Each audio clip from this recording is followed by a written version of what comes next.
with Open Sky Policy Institute. We are letting people into the webinar right now, and we're so excited that you are here with us today. So I think we'll just get underway. Just as a note, this webinar is being recorded and it will be made available online afterwards in case you miss anything here today. So I'm going to kick us off, and I'll just start by noting that Open Sky Policy Institute is hosting this webinar today with our friends at the Nonprofit Association of the Midlands, this Coalition for a Stronger Nebraska, and the Nebraska Civic Engagement Table. And we're really thrilled for this partnership to be able to offer this webinar to you today. So every 2 years, the Nebraska Legislature needs to set a budget for its coming 2-year biennium or budget cycle. So this year, one of the key priorities for the Nebraska Legislature in session is to set a budget for our next biennium. So that is a budget period for the state that starts on July 1st, 2023, and runs through until June 30th, 2025. We are in fairly unique and notable financial circumstances within the state this year. So the Appropriations Committee, which is the budget setting committee of the legislature, has had to work really intensively over the past couple of months in order to put a budget proposal together. So we're really fortunate to have here with us today Senator Anna Wishart and Senator Myron Dorn of the Appropriations Committee, who will be giving us a deep dive into their considerations and deliberations in order to put together the budget proposal that the full legislature will be debating later this week. Open Sky Policy Institute has a key focus on making the state budget process accessible and engaging to all Nebraskans. So we thought it was really important to be able to host this webinar today with our partners to spend a little bit more time understanding what's within this budget proposal. So I'm going to hand it over next to a few more welcoming remarks from our colleague Ann Hindry, who is CEO of the Nonprofit Association of the Midlands. And then she'll be followed by Lori Ponce, who is the director of the Coalition for a Stronger Nebraska. So Ann, over to you. Great, thanks, Rebecca. So again, let me offer my thanks to the senators for joining us today and our partners, Open Sky, Civic Engagement Table, and Coalition for a Strong Nebraska. I think by working together, we can really help inform and educate all of our members across the state. At NAM, the Nonprofit Association of Midlands, or NAM, we're the only membership association in the state for nonprofits of all sizes and missions. And the state budget really impacts the work that we do in so many ways. 1 in 11 Nebraskans are employed by a 501c3 nonprofit. And so the budget has a big impact on the work that we do. And so we thank you for helping us educate ourselves and all of our members. And we're pleased that we're longtime partners with these organizations, but especially with Open Sky. I think we've been here from your first budget webinar, or in person maybe at that time. We weren't all on Zoom 10 years ago, to today. So with that, thank you, enjoy, and please drop your questions in the appropriate spot. Lori? Again, Lori Ponce, Director of Coalition for a Strong Nebraska. Thank you everyone for attending today, and thank you so much, Senator Dorn, Senator Wishart. We have really pressed these partnerships we have with these other nonprofit organizations, and all have been pressing our members to get more involved in the appropriations process and the budget and revenue process, because it's so important that we understand these very important issues that affect us, and historically we've not been that involved with. So thank you for taking the time to do this, and we hope to, we're grateful for Open Sky for that partnership, and we're just excited to hear what you have to say today. So thank you. Okay, thanks, Lori. Again, I mean, this is it's a partnership in order to figure out how to move ahead with the state budget process. So I think we're thrilled to have multiple folks involved in engaging in this budget conversation with you, Senator Wishart, and with you, Senator Dorn. So thank you again to everyone who's here today and a part of this conversation. As a housekeeping note, now I'll let you know that for those of you who are listening in, that you should see a Q&A box down at the bottom of your screen. And as we're having this discussion about the budget, we'll ask you to put your questions into the Q&A box. And about 12:40, we'll turn it over to audience Q&A and be asking your questions of the senators. So this is a time for you to be able to get your questions asked about how do the senators approach the budget, what kind of priorities are they deliberating and considerations that they're making, and in order for all of us in Nebraska to understand the state's budget process.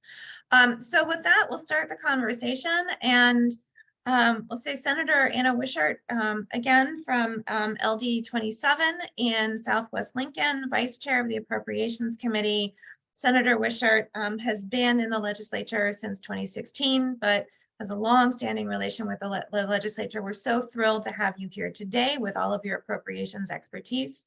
And we also have Senator Myron Dorn, who's from LD 30 in Lancaster and Gage County, been in the legislature, elected into the legislature in 2018, also a long-standing appropriator. So we're so thrilled to have your perspective on the state budget as well. So the first question I have is for Senator Wishart.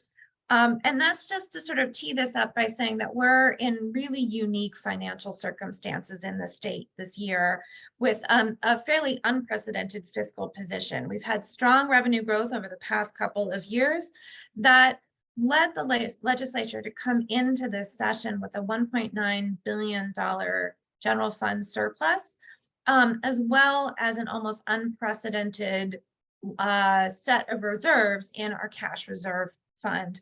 So can you just sort of talk to us in this unique circumstances about the opportunities that our financial position has presented for the state, and how you and your colleagues on the Appropriations Committee have sort of approached those unique circumstances in this budget process? Yeah, absolutely, Rebecca. Before I jump into answering this question, the first thing I wanted to do is thank you and the Open Sky Policy Institute for all of the work that you do during the legislative session and out of the legislative session. For those of you tuning in, Open Sky, as well as the nonprofit association and the incredible work Lori does, you are all assets to our legislature, and we rely on you for a lot of input as we're crafting sort of our fiscal position as a state. And so I really appreciate all the work that you and your team do. And the second thing I want to say is, you know, this is a pretty sentimental budget for me. It's my last biennial budget that I'll be working on. And it has been one of the most incredible honors of my lifetime to get to serve in the legislature, and especially to get to serve on the Appropriations Committee with senators like Myron Dorn, and with two really incredible chairs, with Chairman John Stinner and now Chairman Robert Clemens. And so if any of you who are tuning in and ever thinking about running for the legislature, I am one person that will definitely testify to the fact that it is an absolutely wonderful opportunity to serve the state, especially on the Appropriations Committee. So Rebecca, to answer your question, unprecedented is definitely the right word to describe this session. We came in with a significant revenue increase and a very, very healthy cash reserve. And so that does mean that there are opportunities for us to do investments in our state, in our state government, in economic development and infrastructure in particular. And that's really the direction our Appropriations Committee went. With that said, I came in as a fresh senator to a significant shortfall. And that is still very fresh in my mind. The amount of cutting that we needed to do to manage that shortfall not so long ago. And so as an appropriations committee, it's not just me who experienced that. There's a number of us still on the committee who went through that. And so we're very cautious to make sure that while we are doing investments and mainly one-time investments, that we maintain a healthy cash reserve for the future legislators to be able to rely on should there be an economic downturn. And also that we make sure that we are cautious about long-term obligations, ensuring that those are sustainable investments, and we can manage those obligations not just for these next 2 years, but well into the future. And so that's the mindset that we took as an appropriations committee. And then, Senator Dorn will also talk about the fact that we also left a significant amount of funding opportunities for the floor of the legislature to determine and balance out how the entire legislature wants to spend those dollars as well. Thanks very much, Senator Wishart. I'm going to turn now to Senator Dorn. So at the start of the legislative session, we had the Appropriations Committee preliminary proposal, and the governor also put forward his proposal for the sets of priorities that the governor would like to see moving forwards in the legislature this year, specifically around financial matters. And those proposals have included consideration of income tax cuts, property tax relief, which is a long-standing priority for the legislature, and a number of funding requests. So can you talk about how you and the committee have approached all of those requests? And what have been the priorities for the committee? Because, when there is a lot of money available, certainly lots of people are going to have ideas about what to do with all of those dollars.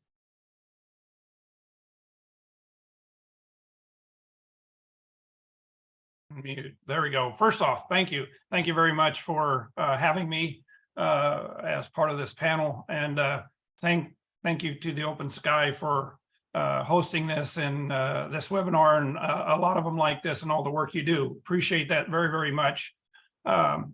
We did come into a fiscal year here, which I guess, put it mildly, we haven't had this type of revenue that we've had this year for us that we've ever had. And if we wouldn't spend any money and the revenues stayed where they're at, and the forecasting board just came out and took it down by 80 million, but still very strong revenues, we're going to be around 2.3 billion at the end of the fiscal year in the rainy day fund.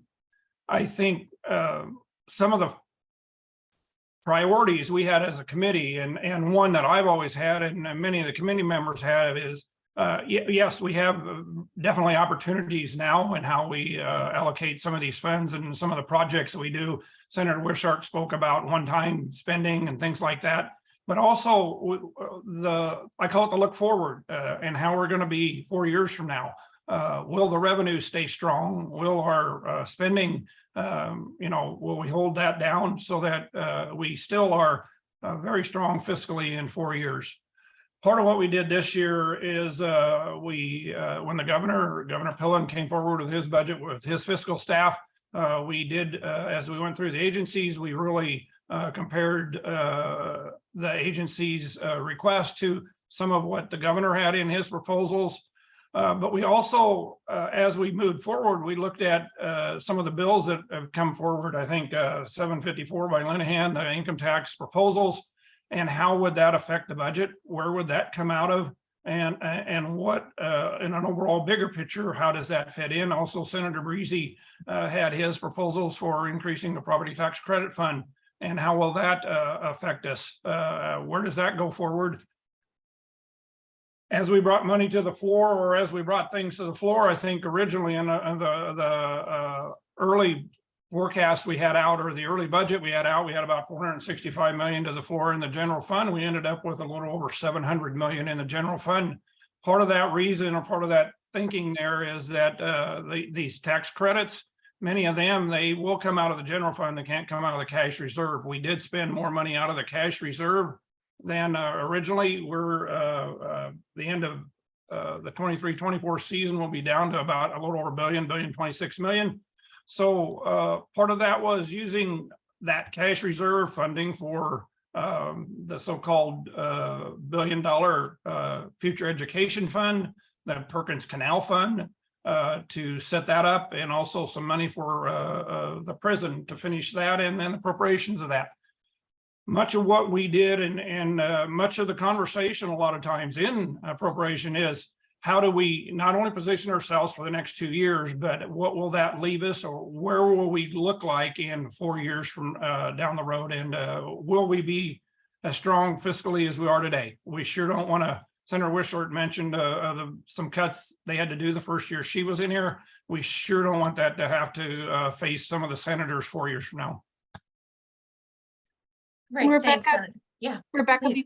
before you would jump in, one other thing I wanted to add that I think is important for those who are listening in is that we also recognize the committee that this revenue position that we're in is in part due to federal one-time or multiple time, but really one-time federal stimulus funding that came into the state. And so as an appropriation committee, we recognize that while we're in a very good fiscal situation now, we have to be cautious that some of this is due to federal investments that are not forever. They were really one-time investments, which goes back to what Senator Dorn said, where a lot of the investments that we're making, whether it be in critical infrastructure or economic development and economic stimulus, are really with that in mind. And so there are one-time investments to make sure that we're not utilizing this situation that was built in part due to one-time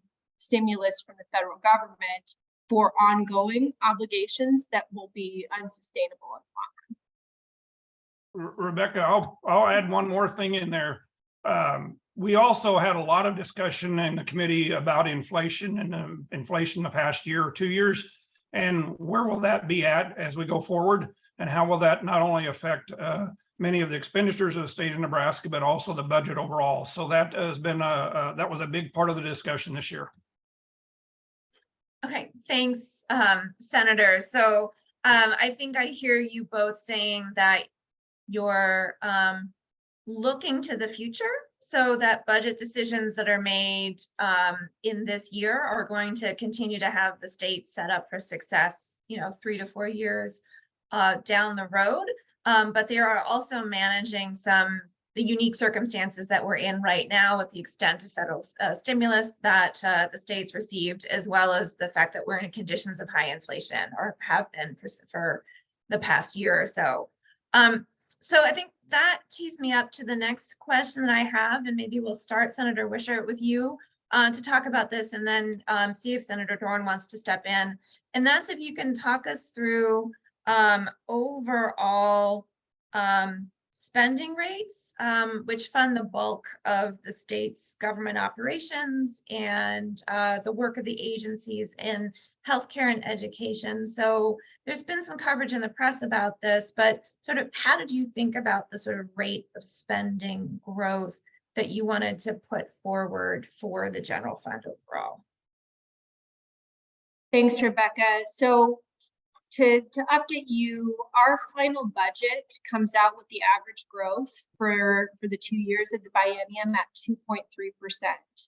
And so the main differences between the governor's budget, which his spending growth was at 1.3% for the biennium, and ours is first salary and healthcare for state employees. Those, I believe that those decisions and negotiations were made with state employees after the governor introduced his proposed budget.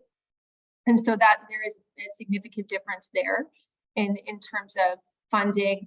And then the other is regarding provider rates. So our committee chose to do across the board provider rate increases, 3% in the first year and an additional 2% in the second year. I've heard loud and clear for the last 6 years that I've been serving on Appropriations Committee, and especially this year, that providers are experiencing a significant staffing crisis. They're not alone. The entire state, whether it's private or public sector, is experiencing these staffing crises. But providers are supporting some of the most vulnerable Nebraskans in our state. We're talking about people who provide care for those who are experiencing mental health issues, those who need substance abuse care, those who fall into the developmentally disabled population, and this is a must in my mind, a must investment. And so we were able to do what I would consider a modest increase. Personally, if it was up to me, I had hoped that we would have higher increases for providers this year. But ultimately, this is what making a budget is about. There's a push and pull, and the 3% and 2% over the next 2 years is what the committee agreed upon to include in our budget. So those are the main differences that you'll see coming out from what was initially proposed to what you'll see on the floor. And then just to answer your question about how to budget in an inflationary period like we're in, there is no doubt that a 2.3% increase over the next 2 years is going to require agencies who are existing in an 8% inflationary period to have to find creative ways to manage their budget and to prioritize. And that is going to have to happen across the board, not only with agencies, but even with providers as well. And so those of you who exist within the world in which state government is funding a lot of the work that you're doing, it's going to be really important for me. And I expect the same for Senator Dorn to hear from you over the summer. You know, how is this budget impacting you and the work that you're doing serving Nebraskans, and where may we need to adjust next year? Thanks, Senator Wishart. Senator Dorn, anything to add about the sort of overall rate of spending growth and sort of how to manage that in an inflationary environment? Well, I think your last comment there, just what you said in the inflationary environment. And I think one of the things that helped fuel in the inflation environment this past year is, I call it the wages or the salaries. And part of that comes about by during COVID and other things, how it affected our staffing, and not only for state government, but statewide. You know, we have one of the lowest unemployment rates in the nation right now, again, at around 2.1%. That's fantastic to have that, but that also creates some challenges as far as how do we, all the need or all of the business that's out there, how do we now get enough people to fill that? Senator Wishart dealt a little bit on the provider rates. That was one thing that very much we did look at this year. Had several members of the Appropriations Committee had numerous meetings with the governor, and through those conversations, what came about was as Senator Wishart said, was the 3% increase the first year and the 2% increase the second year, an additional 2% increase the second year in the provider rates as far as Medicaid goes. And there's been some articles in the paper about how that is out of general funds. That's going to be about an $80 million cost over the next 2 years budget. But what I want people also to remember is many of those groups that are going to participate in that increase right now, there is also, my numbers show about 117 to 120 million additional federal increase in federal dollars. So some of them were 2-to-1 increase in federal dollars. Some of them were 1-to-1, but there's also quite an increase in the federal amount that's going to be available to those agencies.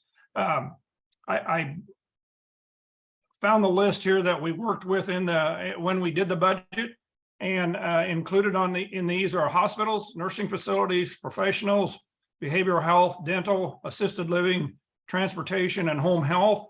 And then also the Supreme Court had adult probation, juvenile probation, problem-solving courts. And then the one that we had to come back a day later because we didn't include it in the first go round was child welfare. And those are not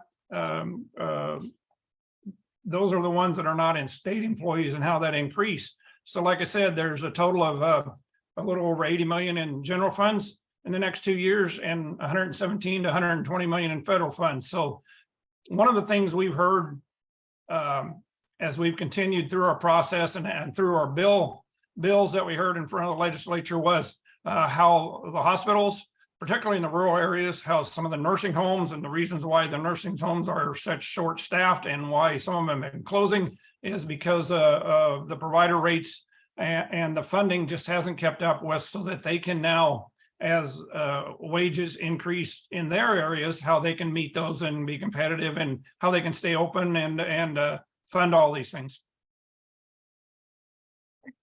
That's great. Thanks, Senator Dorn. I'm wondering if I can just ask you a little bit of a follow-up around this issue of provider rates, and Senator Wishart, hope you'll step in on this as well if it's helpful. But how Senator Dorn you're sort of making these recommended increases in provider rates for Medicaid. They'll cost the state about $80 million.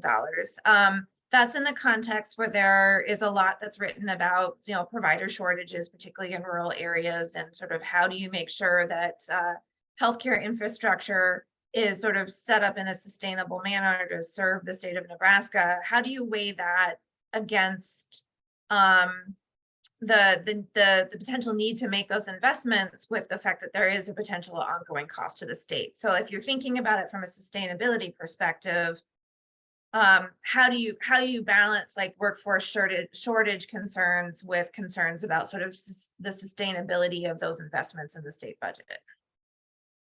Well, thank you for the question. That's a good question. We had a lot of discussion about that because many of these providers, many of them talked about last year, we provided a one-time 15% increase for some of the provider rates. We've heard continually how there's been challenges getting that out and how the providers have been getting paid. This time we went, I call it just a little bit different route with going through the Medicaid part of this and having those provider rates now that many of them will be submitting bills for, and hopefully there will be a quicker turnaround, or there will be the follow through that needs to be done on those. We do know that in the state of Nebraska that COVID brought about many challenges, and one of these things that it really showed up with, I call it, in our critical care or critical access people, or the people that, as we went through COVID, were frontline, nursing homes and hospitals, and many of those, they don't shut down because they're short of staff. They're still there. They're still open.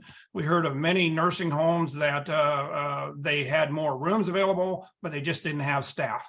So this is something that the 4 years I've been here, Chairman Stinner and others, Senator Wishart, have very much worked to try to increase these. I know in the next couple of days, there's a couple news conferences again, or public forums talking about this and the need for this and how all those funds get spent. And I call it flow through to the people that really need them. And that was, or has been, the 4 years I've been here, and this year again, a critical part of the conversation in appropriations. And Rebecca, I can add, the work that the Appropriations Committee does in terms of advocating for increases in provider rates is just one piece of the puzzle for helping to solve some of these issues across the state. We've got a couple of pieces of legislation that are advancing this year that are going to help as well. One is speaker priority for legislation that I introduced that's on final reading, LB 296. My LA is going to be really proud of me for remembering my bill number. But that's a bill to create a more holistic funding model for behavioral health care in our state called CCBHCs. And so I am hoping that with the passage of that legislation, which I feel confident it will pass, that we will be able to help those providers who are providing care for people with mental illness, behavioral health issues, substance abuse issues across the state, in kind of a new way of allowing them to fund the support and care of individuals in a more holistic way, in community-driven way.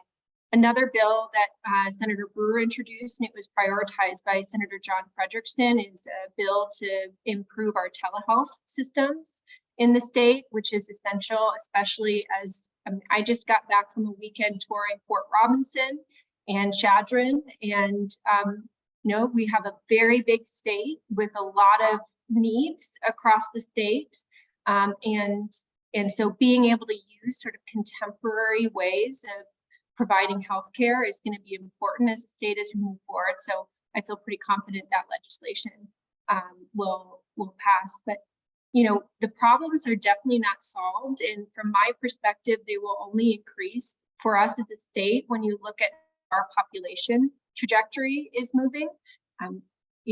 One statistic that has stuck in my mind since I heard it a couple years ago, and it has not changed, is that by 2030, we'll have more people 65 and older in our state than 18 and younger, population-wise. And in some counties across our state, they are already there in terms of their population. So it means that we have more people that are exiting the workforce, very likely, and more people sort of aging in our state that are going to need more supports from providers, like we've been discussing about today. Then we have younger individuals entering into our workforce to provide sort of the revenue base to support those needs. And that's a challenge that our state is going to continue to need to figure out how to solve. And until we really solve for that, I think we're going to still continue to be experiencing some of these challenges in terms of staffing in particular, to provide the supports needed for Nebraskans across our state. Thanks so much, Senator Wishart.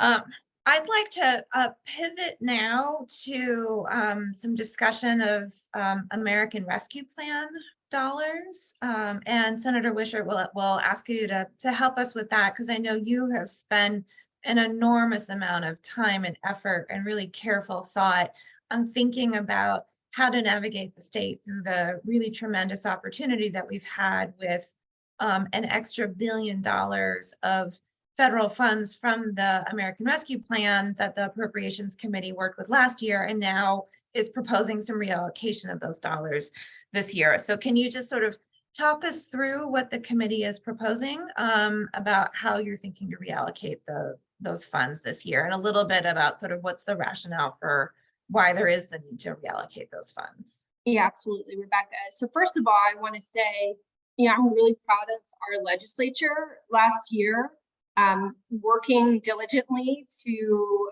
invest and allocate those ARPA funds. Other states are still sort of wrestling and tackling this issue, and we as a state and a group of 49 senators came together and passed a pretty comprehensive package on how we allocate these funds across the state. So the way that our Appropriations Committee looked at this is, for the most part, we chose to stay consistent with what the legislature decided last year. So many of the ARPA funds that we allocated last year are already obligated. Either they've been granted out or they're in the process of being awarded. So we, for the most part, with ARPA funds, stayed consistent with what was decided last year. We do expect, for those of you who are, interested in the process and getting more feedback on how ARPA is being spent, we do expect as a committee that we're going to have some type of review this fall of where the ARPA funds are in terms of their status. And we will then take action next session. We've had many discussions in our committee about taking action next session. If the funds aren't getting out and being managed in a way in certain areas that they need to be to ensure that they're spent before the deadline of 2026. But I feel pretty confident that for the most part, those dollars are going out. They're going to what they needed to be used for. And it just takes a little bit of time to make sure that the dollars are being allocated and spent in line with some of the federal rules and regulations that came attached to those funds. There is one area in which we have changed our ARPA allocation, and that is regarding the East Omaha Recovery Funds. As many of you may recall, last year with the leadership of Senator Wayne, McKinney, Vargas, and McDonald, we made an absolutely historic commitment to East Omaha, which includes North and South Omaha, and invested over $300 million into that area of our state. It was a combination of ARPA, general funds, and then cash reserve. And this funding was to go to a bunch of economic activities. Olsen was a consultant that we hired to go through over $3 billion worth of proposals and narrow those down to some really exciting opportunities in that area. Over the summer, though, as we were working through this process, we recognized that it was challenging for those communities to be able to meet some of the federal rules around ARPA, in particular the timeline of being allocated prior to 2026, since this is a historic investment. And you know, Senators Wayne and McKinney and McDonald and Vargas are really very close to the community to make sure. What we decided to do after that feedback. Sorry, Senator Wishart, I think we might be losing your voice quality there. Yeah. Oh, sorry, I'm in the Capitol, and every once in a while you can lose. Can you hear me now? Yeah, I Yep. hear you now. Okay.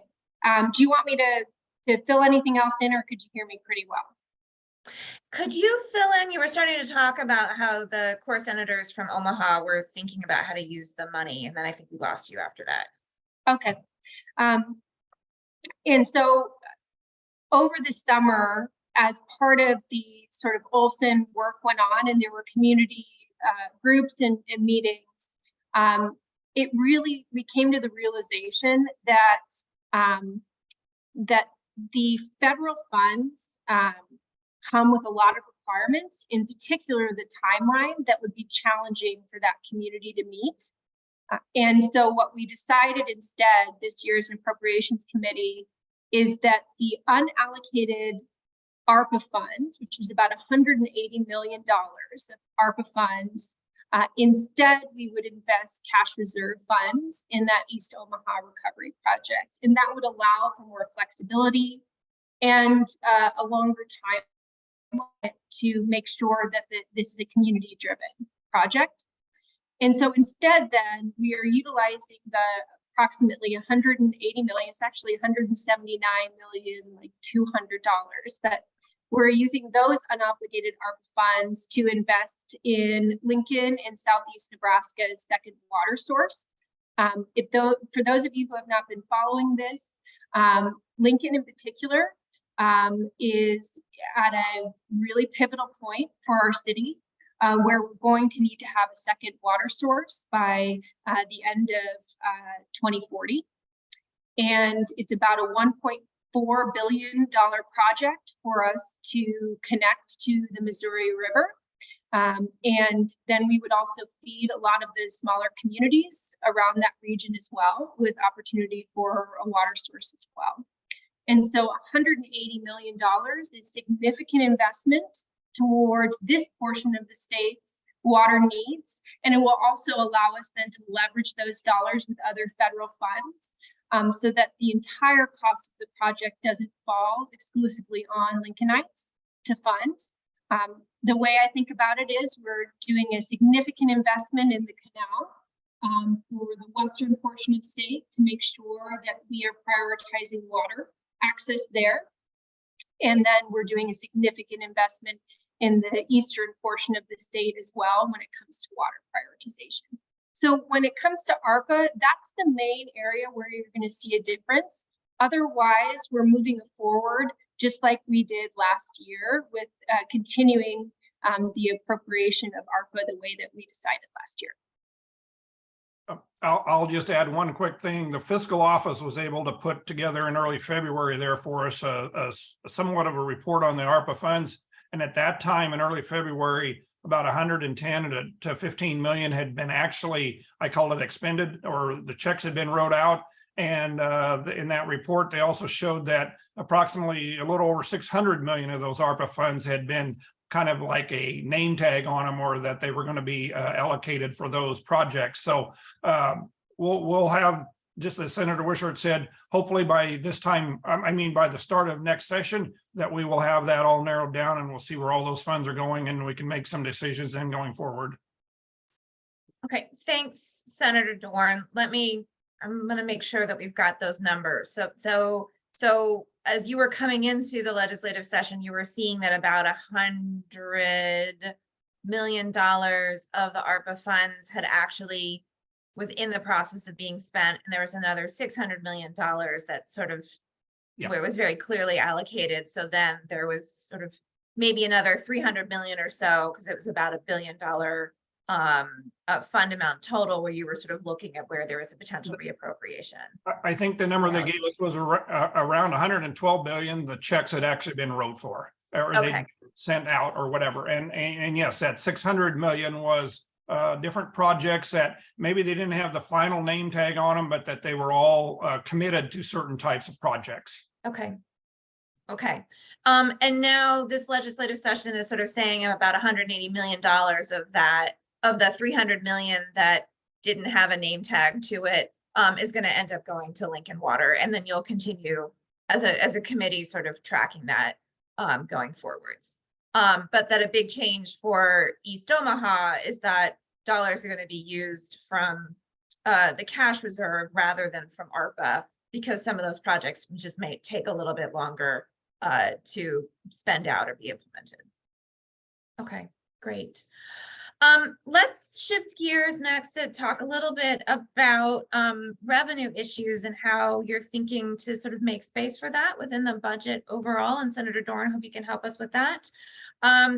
The governor has made some significant commitments to income tax cuts and property tax relief. And as you noted before, there are now two major tax packages making their way through the legislature. So how are you thinking to get some of those major revenue commitments? How do you make space for those within the overall budget proposal?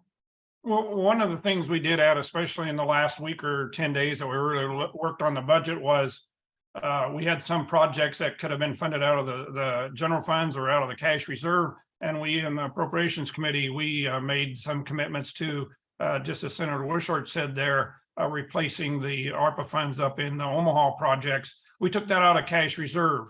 That brought more money to the floor. Our preliminary budget, what we put out earlier this year, had about 465 million to the floor in general funds. Now we are this budget's going to show a little bit over 703 million to the floor in general funds. Part of what that now does is, particularly Senator Linehan's bill, but some of the other bills out there that are for, I call it tax credits or revenue now that won't be coming in. Those will be accounted for out of the general fund, or in other words, in the future years, we will not have that funding available for our general funds.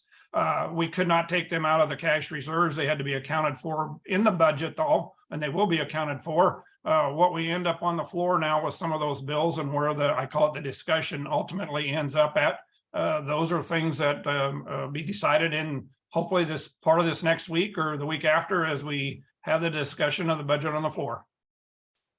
Okay, thanks, Senator Dorn. So you're saying that coming out of this process, the Appropriations Committee is leaving $700 million on the floor, and the tax bills will need to fit within that floor. Generally speaking, yes, that's a concept. Okay. It also brings, I call it at the end of 23 here, it'll leave $1.026 billion in the cash reserves. It also will be, now it's going to be up to the senators on the floor and how they decide, or what are they comfortable with that as a rainy day fund.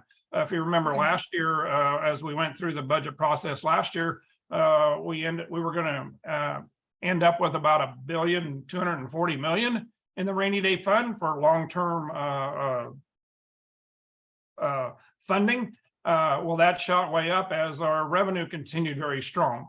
A lot of this, Mhm. where will the senators feel comfortable with? Will they feel comfortable with the $1 billion left in the rainy day fund, or will they want to spend some more of that down? Or will they want that a little bit higher? And we'll see what happens, particularly Wednesday when we start talking about the main budget on the floor. All right, thanks, Senator Dorn. We have a lot of questions coming in, and I want to make sure that we get some time for that. But I think just if we can recap really quickly on the committee's current thinking about some of the major transfers out of the cash reserve, because I think and I want to make sure that we sort of get those out in the conversation. So I think Senator Wishart, you had mentioned some funds for the Perkins County Canal, for the prison. We've talked about East Omaha. And then we haven't yet really gotten into, I know this isn't necessarily coming out of the cash reserve, but the governor's proposal for establishing a new education future fund that will be $1 billion transferred out of general funds this year. So can you sort of help us understand some of those big proposed transfers out and that are getting us to $700 million for the floor, and then a cash reserve proposal of leaving it at 1.026 billion, I think is the number, Senator Dorn, that you said. Yes, so the largest investment that this appropriation committee made this year was LB 681. Are you able to hear me all right? Yeah, this is great. And that is called the Education Future Fund. It's part of a larger school package to invest more state dollars in K through 12 education. We anticipate that this $1 billion fund will last 10 plus years, but it's going to be up to, there will be drawdowns that go to support funding K through 12 education across the state, increasing the state's investment in K through 12 education, because probably many of you know, we are a state that historically has, from the state's perspective, underinvested and really relied on local community investments to fund K through 12 education. And so this is an attempt to get more state dollars invested across the state in K through 12 education. So every year there will be drawdowns, about $250 million out of that fund to support this larger educational package of funding. I believe it's $1,500 per student across the state. So it will be up to future legislators, to maintain the health of that fund. You know, Senator Dorn and I have experience doing that with the healthcare cash fund, for example. If you want to continue to have a healthy cash fund that you can draw out for, then it means that you have to maintain that and put more money in it and balance what obligations you draw down out of that. So it is the hope that the priority with utilizing those funds will be for funding sort of the basic needs of K through 12 education across the state. And then in the future, a future legislature will need to put more money into that fund to maintain it beyond the sort of 10 plus years that it is going to be healthy. And Senator Dorn may have a little more information in particular on that fund. To answer your question about other cash reserve transfers that we're doing, obligations that we're doing, one of the biggest one is the Perkins County Canal. So that's coming out of our cash reserve and is accounted for when Senator Dorn is saying we're left with about $1 billion in our reserve. We also fund affordable housing. We prioritize affordable housing out of that fund. We also prioritize roads infrastructure. So we invested about little over 100 million of cash reserve that's going to be matched with about 400 plus million of federal funds that are available from the bipartisan infrastructure bill that was passed in 2021. And so that will go to fund our roads and bridges across the state. So all in all, we prioritized water, infrastructure investments, and economic stimulus when it came to the cash fund, and exclusively one-time funding obligations out of that. Thanks, Senator Wishart. Senator Dorn, anything you want to add on that? Well, yeah, she did a very good job of explaining that. Many of those are the one-time ones. I think also in there is an additional amount into the so-called 1,500 bed prison. We 95.8 million into that fund. We had 200 and around 40 million in there, so we have about 330 some million in that fund. And with that, we also put in there all the appropriations to this year to use 70 million to start that project, next year 120 million, and then the rest of that balance in the third year out there. Senator Wishart mentioned the Omaha project, which was 240 million, and then the housing projects of 20 million and 20 million. And also what Senator McDonald had last year with the shovel ready program, and much of that was funded through ARPA. We did each of the next 2 years, 30 million and 30 million in cash reserve for so-called shovel ready projects across the state. And then with that also is 30 million for the project up there that Creighton University is doing with some of their streets and their building projects. So those are some of the main things, but yes, tried to invest in not only one part of the state, but make sure it goes to all parts of the state, that we help as much as far as we can for the economy and make sure that the economy continues to grow the way it has. Thanks, Senator Dorn. All right, I'm going to get us to some questions. And this is a little bit of a summary, but just to let you both know, we've received a number of questions about LB 753, which is a proposal to establish a scholarship tax credit program that starts at $25 million. So let me just ask this question of, do you think these cuts could have a negative effect on, or that the tax credit program could have an effect on general funds, which are then fund our state's public education?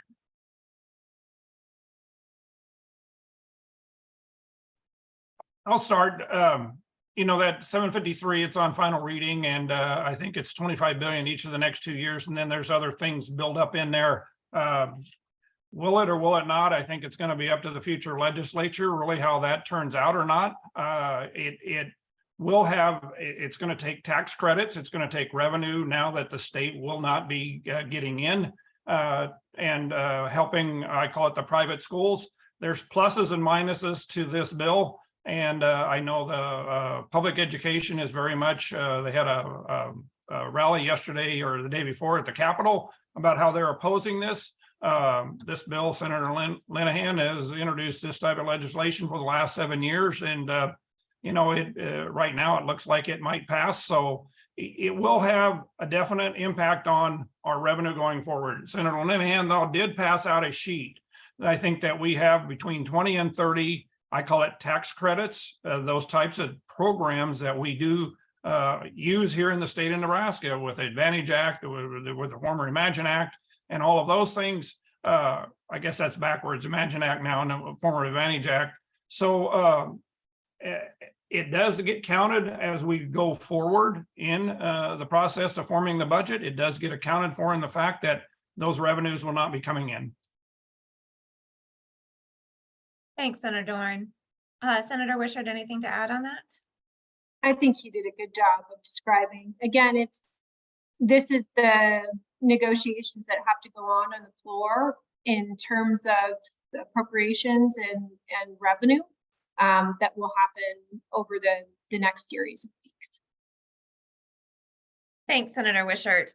Let me just do another related question before we wrap up. A question about the Education Future Fund and what kind of protections or guarantees there might be for ensuring the use of that fund in the future, and that it goes specifically to education purposes and not to something else. Well, I can add a little bit, and then Senator Dorn, if you want to add to it. You know, we do put language regarding that fund in that the prioritization is for schools that are currently funded through TIOSA, making sure that those are schools that would first and foremost get prioritized, and then funding sort of the basic needs for K through 12 education across the state. So there is a level of prioritization with that funding. But just like anything, it's going to be up to all of you who care about how those dollars are spent to be very vocal with your representative and other representatives on the Appropriations Committee moving forward to make sure that those funds are going to what they were initially promised to support, especially with term limits. It is so important every year to be engaging with senators and reminding them of what previous legislatures have done and what their intent was with any one type of funding, and with this one in particular, since it's so new. Senator Wishart explained that very good. Senator Clemens did carry the bill in appropriations whereby how we put the $1 billion in now, what it's called the Future Education Fund. Not only $1 billion this year, but then ongoing for the next, I think, 3 years, $250 million the second year of the budget, and then the next 2 years of the next budget, also that $250 million. Senator Sanders has carried the bill that how these funds are going to be appropriated out of there now. So it's Senator Wishart mentioned that some of the things that I don't remember if they were in the original bill or got added, is that if there are cuts in future years, if the state of Nebraska is short funding and there are cuts, that this will be part of what's looked at first and not TIOSA, so that we have TIOSA remain solid out there or whatever. So there are those things, but I think it's very critical and very important that the future legislatures, and that's why it's so important when you vote for legislatures and have people elected, the future legislature is going to have to make sure that this fund is very viable and it's doing the things that it's intended to do this year. Thanks, Senator Dorn. And then just to confirm and clarify with you both, when we're saying schools and K through 12 education in this fund, this is specifically for public school funding, correct? Okay, great. Well, we are just about at time. So let you both know that we had a couple of other questions of clarification that were within the Q&A box here, and Open Sky is going to be doing a summary of this webinar that we will share out later today or tomorrow. So we will make sure that those points of clarification are included within the summary that we send out. So with that, I'll just thank you again both so much for your time with us today. We're so grateful for the work that you do for your constituents and for the full state of Nebraska, and thinking about how to make thoughtful, measured, and sustainable decisions about the state budget. So thank you so much for your work. Thank you so much for your partnership, and we're really grateful that you were with us today. Thank you, Rebecca, for having us. Yes, thank you for having us. Enjoyed this very much. Thank you. Okay, thank you. And thank you to all of us who joined us today. Have a good rest of your afternoon.